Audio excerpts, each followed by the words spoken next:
Back అదే సినిమాలో kick ఉండాలి కదా. అవును. కానీ కిక్కి సిరిగిచ్చారా, బయటకు వచ్చి మీసం చెప్పి తొడగొట్టాడు, జైల్లో పెట్టారు, చెప్పకూడదు తినిపించారు, ఇబ్బంది పెట్టారు, బాధ పెట్టారు.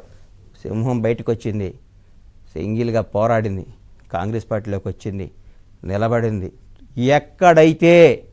ఎక్కడైతే అసెంబ్లీలో ఆయన ముఖం చూడకూడదు అనుకున్నారో అదే అసెంబ్లీకి నాయకుడిగా రేపు కూర్చుంటున్నాడు. ఈ నాయకుడిగా కూర్చొని మాట్లాడితే ఈయన అసెంబ్లీలో చూడటానికి వీళ్ళు అన్నాడు, ప్రతిపక్షంలో కూర్చొని ఆయన అంక చూడాలి. అందరూ కేసీఆర్ గారు ఆయన ముఖం చూడకూడదు అన్నారు కదా, కేసీఆర్ గారు ముఖం చూడకూడదు అన్నారు కదా, సీఎం గారు ముఖం చూడకూడదు అన్నారు. రాజ్యాంగం కరెక్ట్ అయితే ఈయన ఇవాళ నాయకుడిగా సభాపతిగా రేవంత్ అని కూర్చుంటే కేసీఆర్ గారు ప్రతిపక్షం కూర్చుంటే అపోజిషన్ కూర్చోవాలి కదా. ఎవరు అనుకుంటే వాళ్ళు అనుకుంటే వాళ్ళు కూర్చోవాల్సిందేగా, చూడాల్సిందేగా. రాజ్యం నిజమే. కేసీఆర్ గారు కూడా ఎమ్మెల్యేగా గెలిచారు కాబట్టి రావాలి లెక్క ప్రకారం.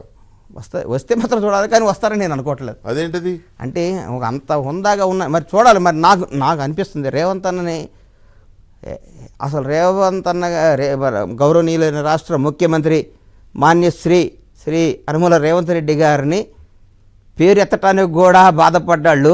ఆయన ముఖ్యమంత్రిగా అంగీకరించడం అంటే మామూలు విషయం కాదు కదండి, అది మామూలు విషయం కాదు కదా, నాటి జోక్ అది.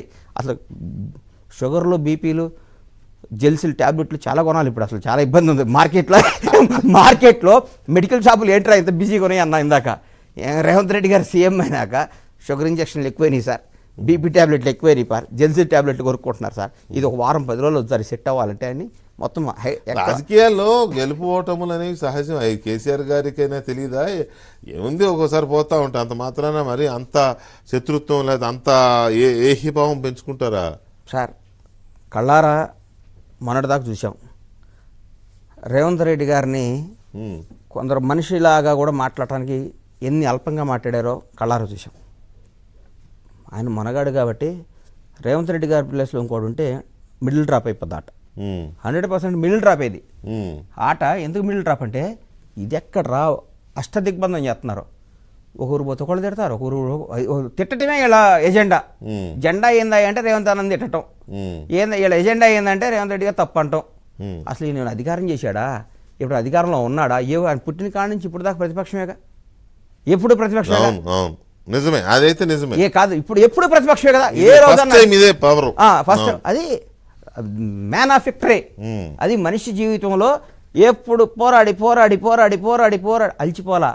సంవత్సరం కాదు, 5 ఏళ్ళు కాదు, 17 సంవత్సరాల సుదీర్ఘ ప్రయాణం జెడ్పీటీసీ దగ్గర నుంచి ముఖ్యమంత్రి దాకా. వాటి జని సినిమా బ్లాక్ బస్టర్ ఎందుకు కాదండి ఇది? ఎందుకు కాదు ఇది? నేను చెప్తున్నా ఇంకోటి, ఈరోజు ఇంత కష్టపడి ఇంత పెయిన్తో వచ్చిన ఏ నాయకుడు జీవితంలో అంత తొందరగా ఫేడ్ అవుట్ అవ్వడం. ఎవడో ఫట్మని స్టాప్ బ్లాక్లో వచ్చిన స్టాప్ బ్లాక్లో గాలిలో వచ్చి ఇప్పుడు మా నాన్న ద్వారా వచ్చాను, మా ఇంకోళ్ళ ద్వారా వచ్చాను, ఇంకో ద్వారా వచ్చాను అన్నాళ్ళకు ఫట్మన్ వాళ్ళకి ఇంత కిక్కు తెలియదు. రేవంత్ అన్నకి అన్నీ తెలుసు, ఆకలి తెలుసు, బాధ తెలుసు, కసి తెలుసు, కష్టం తెలుసు, పరిపాలించడం కూడా తెలుసు ఆయనకి.